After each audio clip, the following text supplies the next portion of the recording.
What's poppin', posers? Now, Transformer Gang, hear me out. Do you think we're maybe overdoing it on the whole looking backward thing? Well, I know that's kind of what we do, but it feels like it's really kicked into crunch mode. We've got like the Studio Series and crossovers and 2 different generations, all mining their own allocated nostalgia veins for that sweet 30-something, 40-something comfort cash. You know, you've seen it, and it's all getting a bit on the nose for me, honestly. Because like even Stan Bush put out a new song just called The 80s. I get it, we're hiding from the now. Don't actually say it. And out of that self-same nostalgic noise-stalgia, comes an extremely unexpected Western market reissue of an entire 2018 Takara special edition subline devoted to one particular 20-minute bubble of hurriedly produced animation from 35 years ago. That's what it's come to. That's where we're at. Yes, indeed, let's dip into the liquid hot sex pot that is Golden Lagoon Starscream. Oh, yeah.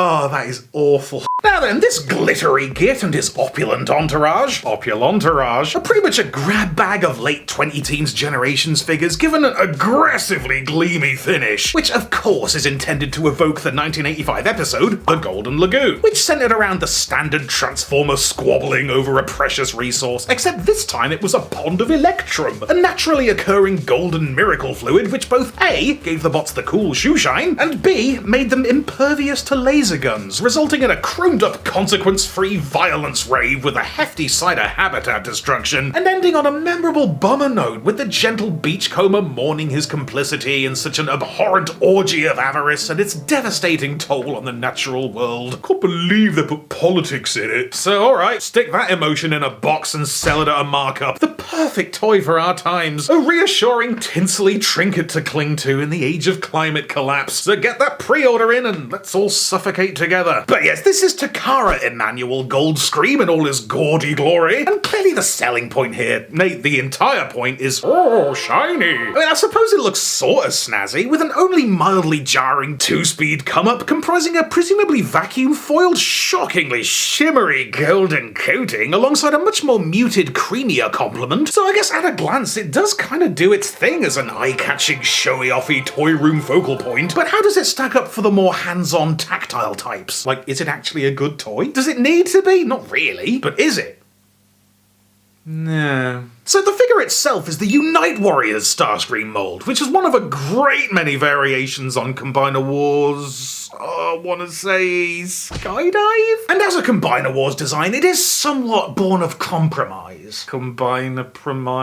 He's got like 4 things he's gotta be. So ironically, it's a little light on polish. Like the robot mode's a long hike from any form of elegance, with that bland, bulky bod built around the barely contained Combona block. Articulation's acceptable, but clearly wasn't a priority. Like the legs can pull off some okay posing, but they've left these massive empty trenches plainly visible, and I do not enjoy that eerily emaciated pelvis. The shoulders are weirdly wide, but can alternate to dumb and droopy. The gun looks straight up edible, you know, real bare minimum hours. And like the finish, I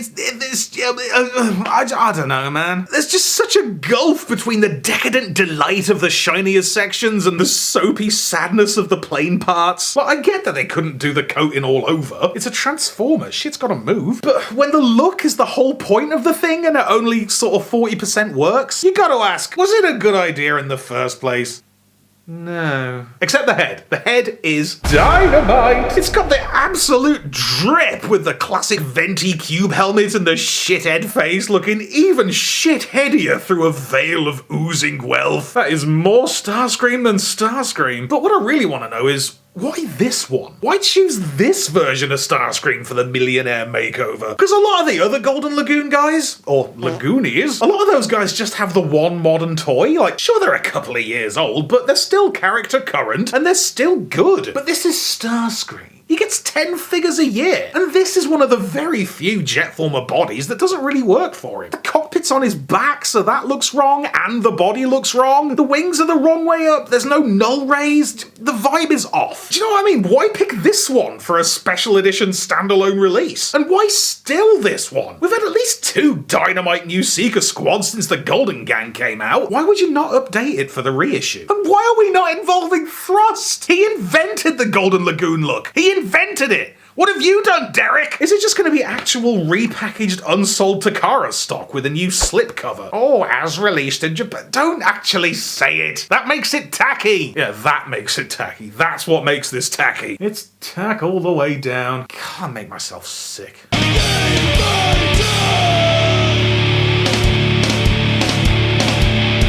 Transformation definitely doesn't feel good. Like, it works, it functions, but it almost feels rude to subject this weirdly mushy plastic to the kind of forces and frictions involved with actual activity. Those tabs don't quite want to click in, and I don't think I want them to, because they ain't coming back out in one piece. I feel like I'm being a bothered. Sorry, your majesty. And the alt mode's mildly passable in that uniquely Combiner Wars kind of way. Like, it's very nakedly just a clump of crumpled robo matter with the faintest jet plane flavoring layered on top. But you know, from a certain angle in a certain light, it does look a little bit spectacular. Because this kind of blanket finish flat color situation actually totally brings out the lines and accentuates the superb Sky Guy sculpting. Sort of like how those unpainted grey resin prototypes always looked awesome and set your imagination sizzling. It makes the wings pop super hard. It works. It is hitting. Not very hard, and maybe not in the way it was supposed to, but it is hitting. And as for the rest of its Gestalty abilities, it all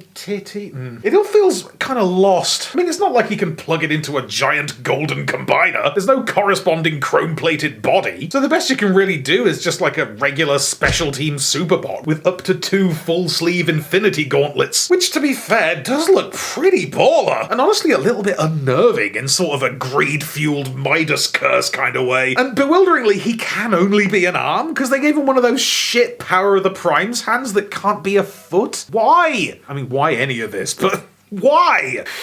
Why? You know what's even weirder though is that this combiner type Starscream doesn't come in regular. Like, it's only ever come out in the Grand Galvatron box set in ghostly transparent Spookovision, or through the now defunct fan club in shattered glass Jetfire togs, or right here dolled up like a tasteless golden douche. Like, imagine choosing not to carpet bomb this out as Skywarp and Thundercracker and umpteen others, or even normal Starscream. And I kind of wish they would, but I get why they didn't. Combiner Wars was already Repaint City, wasn't it? They'd already done the Leader Seeker Trio and the Legends Fortet, so it might have been a bit much to do deluxes as well. Just put out a full Seeker squad in every size class, all on the shelves, all at once. Better not, I get it, we'll let it go. Just let me make a whole combiner out of Skywarps, you cowards. Sorry, what are we doing? Is this a recommendation? Do you need one? I feel like this is the kind of thing that you already know if you want it. I can't imagine there'll be much casual interest in these Knights of the Gold Republic. I mean, for a release with such an emphasis on aesthetics, they definitely picked an ugly-ass figure for it. Although, who am I to talk about ugly-ass figures? I just wish they'd gone harder on the gold. I feel like we could have forgiven dropping a bit of functionality to really drench the look. Proper head to toe this bitch. Maybe try it with some of those red things. Really lock them up.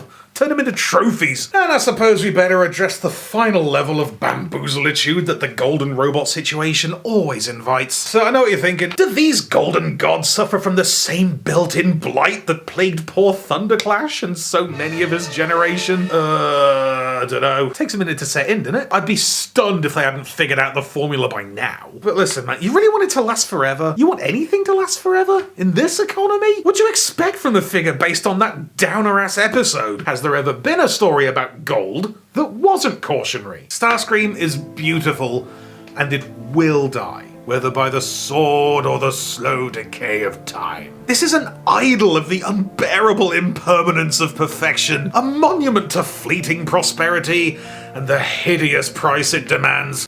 Or it isn't. Maybe it's just a dumb, expensive collectible that's dumb and it looks dumb, and if you want one, then you're dumb. It's either meaningful or it's not. Pick a lane. But as for me, I'm gonna keep this thing on my desk, and I'm gonna look at it every day, and I'm gonna live my ass off. I should call Mum. Anyway, big thanks to Jake and Anna for hooking us up out of the blue last year. Stay gold, pony boy. And woman. Always believe it.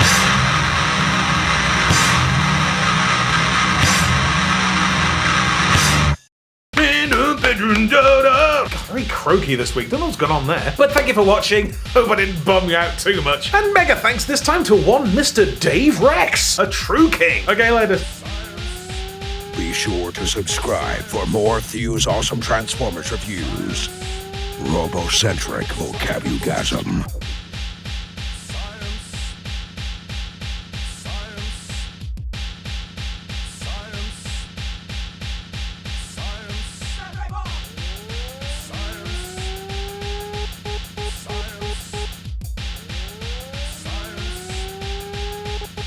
Science.